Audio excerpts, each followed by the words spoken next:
అసలు కర్మ అని పుణ్యాలు పాపాలు అనే వివేదన కొన్ని ముద్దలు ఉంటాయి ఎక్కడైనా?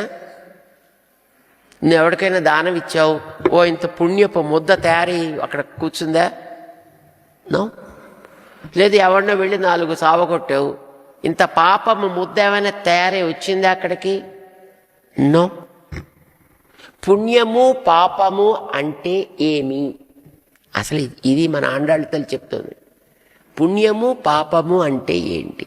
ఇది నాకు ఇష్టం అనుకుంటే అదే పుణ్యం అండి. మరి పాపం అంటే ఏంటి? ఇది నాకు కష్టం అనుకుంటే అదే పాపం. సుఖాన్నిచ్చేదేదో అది పుణ్యం, కష్టాన్నిచ్చేదేదో అది పాపం.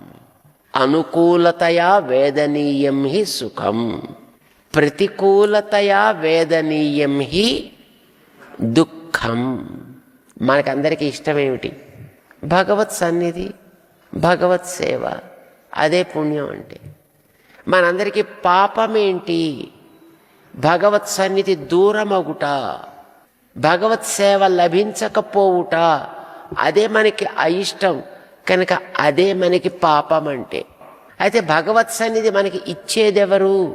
నువ్వు తీసుకోగలవా? ఎవరివ్వాలి? ఆయనే ఇవ్వాలి. కనుక నీకు పుణ్యాన్ని ఇవ్వలసింది ఆయనే, పాపాన్ని ఇవ్వలసిందేనా ఆయనే. పుణ్యాన్ని ఎవరికి ఇస్తారు?